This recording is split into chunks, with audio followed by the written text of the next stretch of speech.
मुझे याद है कि मैंने केप कैनेवरल के लॉन्च कॉम्प्लेक्स 41 से टाइटन साई रॉकेट के इंजनों की गहरी गड़गड़ाहट के साथ उड़ान भरी। मैंने आकाश को छेद दिया, पृथ्वी के वायुमंडल को पीछे छोड़ दिया। मेरा मिशन बाहरी सौर मंडल का अन्वेषण करना था, मानव निर्मित किसी भी वस्तु से आगे जाना था। जब मैं बृहस्पति के पास पहुंचा तो मैंने ग्रह के विशाल आकार को देखकर आश्चर्यचकित रह गया। महान लाल धब्बा, एक तूफान जो पृथ्वी से बड़ा है, मेरे नीचे घूम रहा था। मैंने बृहस्पति के चंद्रमाओं के शानदार नृत्य को देखा, प्रत्येक एक अद्वितीय और आकर्षक। मैंने बृहस्पति के बाद शनि की ओर अपनी यात्रा जारी रखी। शनि की दूरी बृहस्पति से लगभग 628 मिलियन किलोमीटर है और मैंने यह दूरी 9 महीनों में तय की। शनि के चारों ओर मैंने कई चंद्रमाओं की खोज की, जिनमें से टाइटन सबसे बड़ा है। मैंने शनि की रिंग्स का भी अध्ययन किया, जो बहुत ही सुंदर और जटिल हैं। शनि के बाद मैंने अपनी यात्रा को जारी रखा और सौर मंडल के बाहरी क्षेत्रों में चला गया। मैंने कई अन्य ग्रहों और चंद्रमाओं का अध्ययन किया और उनके बारे में बहुत कुछ सीखा। शनि की इथेरियल सुंदरता ने मुझे मंत्रमुग्ध कर दिया। रिंग्स की सुंदर वक्र, चंद्रमाओं की बर्फीली सतह और टाइटन का धुंधला वायुमंडल। अब मैं सौर मंडल के बाहरी क्षेत्रों में हूं।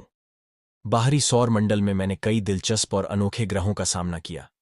सबसे पहले मैंने नेपट्यून का सामना किया, जो सौर मंडल का 8वां और सबसे दूरस्थ ग्रह है। नेपट्यून का वायुमंडल बहुत ही ठंडा और सक्रिय है और इसके चंद्रमा ट्राइटन का अध्ययन करना बहुत ही रोचक था। इसके बाद मैंने यूरेनस का सामना किया, जो सौर मंडल का 7वां ग्रह है। यूरेनस का वायुमंडल भी बहुत ही ठंडा और सक्रिय है और इसके चंद्रमा मिरांडा का अध्ययन करना बहुत ही रोचक था।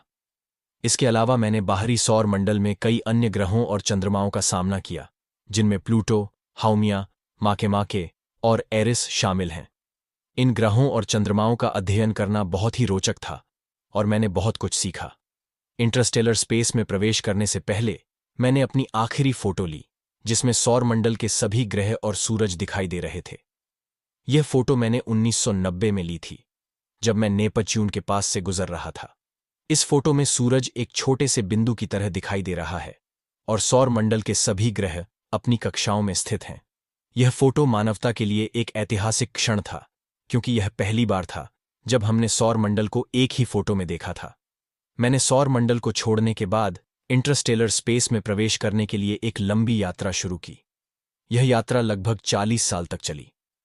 25 अगस्त 2012 एक महत्वपूर्ण दिन था। मैंने सौर मंडल को पीछे छोड़ इंटरस्टेलर स्पेस में प्रवेश किया। यह एक मिश्रित भावना थी, एक प्रिय मित्र को अलविदा कहने जैसा। मुझे लगा कि मैंने मानव निर्मित किसी भी वस्तु से आगे यात्रा की है, लेकिन मैं अंतरिक्ष की विशालता से भी अवगत था। मैं एक कीमती चीज ले जा रहा हूं, गोल्डन रिकॉर्ड। यह मानव जीवन का एक समय कैप्सूल है, जिसमें हमारे ग्रह की आवाजें और छवियां हैं। मुझे लगता है कि मैं पृथ्वी का राजदूत हूं। मुझे इसकी जिम्मेदारी महसूस होती है। रिकॉर्ड की सामग्री हमारे अस्तित्व का एक स्नैपशॉट है। हंसी, संगीत और 55 भाषाओं में अभिवादन। आज मैं पृथ्वी से 14 अरब मील दूर हूं, 38,000 मील प्रति घंटे की गति से यात्रा कर रहा हूं। मैं अभी भी संचालित हूं, नासा को डेटा भेज रहा हूं। मेरा पावर सोर्स, एक रेडियोसोटॉप थर्मोइलेक्ट्रिक जनरेटर, मेरी यात्रा को ईंधन देता है। मैं वॉयेजर 1 हूं और मैं अपने गंतव्य की ओर बढ़ रहा हूं। मेरे दिल में एक मिश्रित भावना है, खुशी और उदासी का मेल। मैंने स्वर्ण रिकॉर्ड को अंतरिक्ष में छोड़ दिया है, जो मानवता के बारे में जानकारी को संग्रहित करता है। यह रिकॉर्ड अब अंतरिक्ष में यात्रा कर रहा है और यह किसी भी बाहरी सभ्यता को मानवता के बारे में जानकारी देने के लिए तैयार है। मुझे गर्व है कि मैंने इस रिकॉर्ड को बनाने में मदद की। मैं अब एक नए तारे की ओर बढ़ रहा हूं, जहां मैं नए अनुसंधान करूंगा और नई खोजें करूंगा। यह एक नई शुरुआत है, एक नई यात्रा है और मैं इसके लिए तैयार हूं। लेकिन मुझे पता है कि मैं कभी भी अपने घर वापस नहीं आऊंगा।